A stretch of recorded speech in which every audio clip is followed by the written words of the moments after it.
की ઉપસ્થિત સંત ના ચरणों મારા વંદન તેમજ भगवान परशुराम के वंशज और सभी ऋषि पुत्रों को मेरा नमस्कार। हमारा आराध्य देव परशुराम भगवान का नाम सुनते ही जहन में क्या आता है? एक हाथ में फरसा, मुख पे तेज और बहुत क्रोध जिसे धरती कांपती थी। लेकिन परशुराम केवल क्रोध की गाथा नहीं, वो संगम है। एक तरफ ऋषियों के कठोर तप का और दूसरी तरफ योद्धाओं के अदम्य साहस का। वे सप्त ऋषि जमदग्नि के पुत्र हैं, जिनके भीतर ब्राह्मण का ज्ञान और क्षत्रिय का लहू साथ बहता है। दुनिया उनको एक विजेता के रूप में जानती है। उन्होंने 21 बार अधर्मी सत्ताओं को जड़ से उखाड़ फेंका। हर बार, क्या आप जानते हैं, उन्होंने हर बार जीती हुई भूमि को दान कर दिया और खुद एक सन्यासी की तरह महेंद्रगिरी पर्वत पर चले गए। वो योद्धा होकर भी कभी राजा नहीं बने, क्योंकि उनका धर्म राज करना नहीं, न्याय स्थापित करना था। अक्सर लोगों ने इतिहास का हिस्सा मानते हैं। सच तो ये है कि परशुराम भगवान आज भी हमारे बीच है। वो 7 चिरंजीवी में से एक है, जिनको समय की सीमा नहीं मार सकती। वो त्रेता में भगवान श्री राम से मिले, द्वापर में कर्ण, भीष्म और द्रोण जैसे महारथियों के गुरु बने, और आज भी कलयुग के अंत में वो है कल्कि को युद्ध की शिक्षा देने के लिए। आज के इस दौर में परशुराम जी का होना बहुत बड़ी सीख है। वो हमें सिखाते हैं कि ज्ञान तब तक सुरक्षित नहीं जब तक उसके पीछे शक्ति का पहरा न हो। ब्राह्मण समाज के लिए वो गौरव का शिखर है, जो याद दिलाते हैं कि शास्त्र पढ़ना हमारा धर्म है। परशुराम कोई बीता हुआ कल नहीं है, वो आवाज है जो कभी चुप नहीं बैठेगी। जब मर्यादा टूटेगी, वह परशु की धार फिर से चमकेगी। यदि मुझसे कोई पूछे कि ब्राह्मण कौन है, तो मैं उसे कहना चाहूंगी, सुदामा की सादगी, रावण का ठाठ, चाणक्य की बुद्धि और परशुराम का क्रोध, जो हमेशा राष्ट्रवादी है, कभी समाजवादी नहीं है, कभी स्वार्थी नहीं है, वही ब्राह्मण है। इस संसार में ब्राह्मण ही अकेला है कि जिसके पेट में रोटी भले न हो, लेकिन होठों पे वसुधैव कुटुंबकम की भावना हमेशा होती है। आज दिल्ली में ब्राह्मण गो बैक, ब्राह्मण भारत छोड़ो के नारे लगाने वाले जिहादी लोगों को मैं कहना चाहती हूँ कि हम कौन हैं। हम वो दधीची हैं जो विश्व कल्याण के लिए अपनी हड्डियां देने के लिए दोबारा नहीं सोचते। हम वो चाणक्य हैं जो एक वनवासी लड़की को लेकर भारत वंश का सम्राट बना देते हैं। हम वो आदि शंकराचार्य हैं जो अपने असीम ज्ञान के प्रताप से समग्र भारत वंश को एक भगवा ध्वज के नीचे ला खड़ा करते हैं। हम वो परशुराम हैं जो श्री राम जैसी मर्यादा मूर्ति को अपनी शक्ति दे देते हैं। मैं ही इस यशस्वी कुल की बेटी रानी लक्ष्मीबाई हूँ, जो मातृभूमि की रक्षा के लिए फिरंगियों के सीने में तलवार उतार देती है।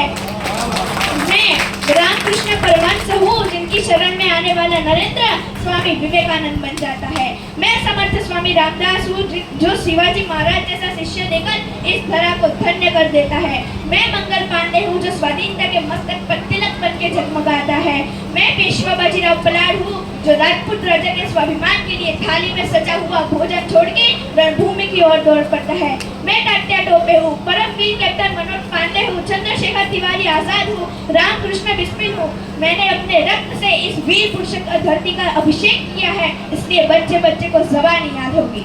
मैं वीर सावरकर हूँ, जो अंडमान की जेल में 2 कटोरा पानी पी के स्वाधीनता के स्वप्न को जीवित रखता है। मैं बाल गंगाधर तिलक हूँ, जो भारतीय संस्कृति को अपने पर गर्व करना सिखाते हैं। मैं दयानंद सरस्वती हूँ, जो अंग्रेजों के परभ्रष्ट किए भारत को संदेश देता है कि वेदों की ओर लौटो। मैं महर्षि सुश्रुत हूँ, जिनको शैल चिकित्सा का जनक माना जाता है। मैंने ही प्लास्टिक सर्जरी की खोज की थी। मैं महर्षि चरक हूँ, जिनको आयुर्वेद का जनक माना जाता है। मैं महर्षि कणाद हूँ, जिन्होंने अणु और परमाणु का सिद्धांत विश्व को दिया था। मैं वही आर्यभट्ट हूँ कि जब विश्व को कपड़े पहनने की सूझ नहीं थी, तब मैंने शून्य की खोज कर ली थी। मैं महर्षि भारद्वाज हूँ, जिन्होंने विमान की खोज की थी। अरे कितने कितने नाम गिराओ, महर्षि कपिल, आचार्य नागार्जुन, महर्षि बोधियान। हम ब्राह्मण हैं, जन्मजात तपस्वी हैं, जन्मजात साधक है। हम संगीत की साधना करते हैं तो तानसेन बन जाते हैं, स्वर साधना करते हैं तो लता मंगेशकर कहलाते हैं, और शब्द साधना करते हैं तो महाकवि कालिदास और गोस्वामी तुलसीदास के नाम से अमर हो जाते हैं। हम खेल में साधना करते हैं तो सचिन तेंदुलकर कहलाते हैं। ब्राह्मण का इतिहास में कोई योगदान नहीं है। अच्छा, तो आजादी की लड़ाई के लिए पहला बलिदान किसने दिया था? वीर मंगल पांडे ब्राह्मण थे। अखंड भारत का वो पहला स्वप्न किसने देखा था? एक ब्राह्मण ने। चाणक्य का नाम मुझे आपको याद दिलाने की जरूरत नहीं है। वीर सावरकर, दुर्गा भाभी, तात्या टोपे, कितने ब्राह्मण स्वतंत्र सेनानियों ने आजादी की लड़ाई में अपना पूर्ण योगदान दिया है, और ये लोग बोल रहे हैं कि ब्राह्मण का इतिहास में कोई योगदान नहीं है। गंगा की पवित्रता और ब्राह्मण की मित्रता पर कभी शक नहीं करना चाहिए। ब्राह्मण ना होते तो क्या होता?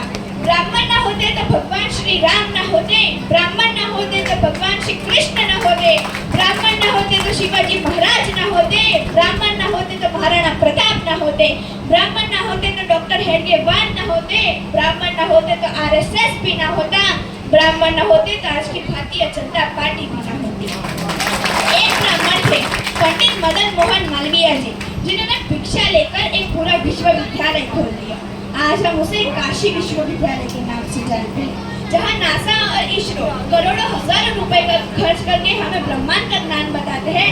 तब हमारा ब्राह्मण तो सूर्य ग्रहण, चंद्र ग्रहण, ग्रह, नक्षत्र, यहाँ तक कि 100 साल का पंचांग निःशुल्क बता देता है। ब्राह्मण शब्द का वास्तविक अर्थ बहुत गहरा है। यह किसी वर्ण या जाति नहीं है, बल्कि जीवन शैली है और ज्ञान का प्रतीक है। हमारी भी कुछ प्रमुख विशेषताएं हैं, जैसे ज्ञान, अध्ययन, त्याग, तपस्या, नैतिकता और कर्तव्य। हमने सदैव समाज का मार्गदर्शन किया है। कौन है ब्राह्मण? भारत का अभिमान है ब्राह्मण, हिंदू धर्म की जान है ब्राह्मण, गायत्री का उपासक ब्राह्मण, शौर्य का सम्मान ब्राह्मण, वेद पुराण रचा है जिसने भक्ति की पहचान है ब्राह्मण, जिसने ज्ञान का दीप जलाया, संस्कारों को है फैलाया, अंधकार में भटके जब तुम ब्रह्म ज्योति से है नहलाया। जब भी धर्म पे संकट आया आगे आया ब्राह्मण, वेदों का विज्ञान है ब्राह्मण, सत्य धर्म की रक्षा के लिए बलिदान देता वो है ब्राह्मण। माथे पे भस्म का त्रिपुंड यानी ब्राह्मण, यज्ञशाला का यज्ञ कुंड यानी ब्राह्मण, हर हर महादेव की ध्वनि यानी ब्राह्मण, शिव जी का प्रिय वेद पत्र यानी ब्राह्मण, अस्त्र और शस्त्र का संवाद यानी ब्राह्मण, दुर्वासा ऋषि का क्रोध यानी ब्राह्मण, होम हवन जप मंत्र यानी ब्राह्मण, धरती पर का देवता यानी ब्राह्मण, आशीर्वाद देने का काम यानी ब्राह्मण। ब्राह्मण क्रोधी हो सकता है लेकिन कपटी नहीं हो सकता। ब्राह्मण गरीब हो सकता है लेकिन गद्दार नहीं हो सकता। समझना है हमको तो वेदों की ऋचाएं पढ़कर देखो, कोई तुलसी कोई तानसेन ढूंढो, फिर उसकी प्रार्थनाएं पढ़कर देखो। हवा में लिखे काव्य हमने तो हिमगिरी की हवाएं पढ़कर देखो, प्रवहित है जो गंगा जल में अविचल, वही स्वर्णिम कथाएं पढ़कर देखो। समझना है हमको तो इतना समझो, हम नियति से भी नहीं डरते हैं, हृदय करुणा से पर इतना है अनादर कण भी नहीं करते हैं। हमारी उंगलियों में वो तड़प है कि बंसी सुन के राधा नाचती थी, उसे उंगली पे चक्र डोला तो धरती भय से थर थर कांपती थी। हमारे स्पर्श में शक्ति ऐसी कि शिला झुके उसे इंसान कर दे, हमारी प्रार्थना में भक्ति ऐसी के पाषाण को भी भगवान कर दे। हमें वो शिव है जो विमान करके समूचे विश्व का कल्याण कर दे, हमें वो रुद्र है जो नेत्र खोले तो तीनों लोग को शमशान कर दे। है सनातन से इतने स्वाभिमानी समूचे विश्व का कल्याण कर दे, जो छीनो तो महाभारत लड़े हम और मांगो तो अंगूठा दान कर दे।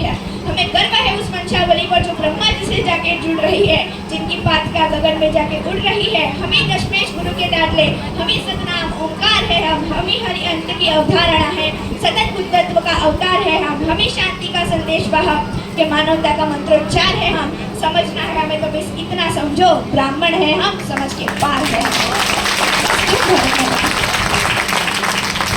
खूब खूब धन्यवाद बेटी, जबरदस्त भाई। સમાજને વિનંતી કરે કે દરેક આપણા ફંક્શનમાં આનું વ્યક્તિત્વ હોવું જોઈએ. ફરી એક વખત તાળીઓ.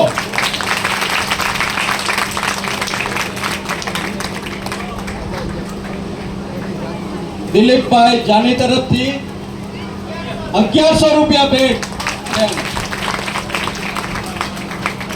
પ્રવીણભાઈ દવે તરફથી 500 રૂપિયા. શ્રી જયંતિભાઈ જોશી તરફથી 500 રૂપિયા. વિનોદભાઈ જોશી તરફથી 500 રૂપિયા અને સતીશભાઈ ભટ્ટ તરફથી 500 રૂપિયા આ બેટીને ભેટ આપવામાં આવે છે.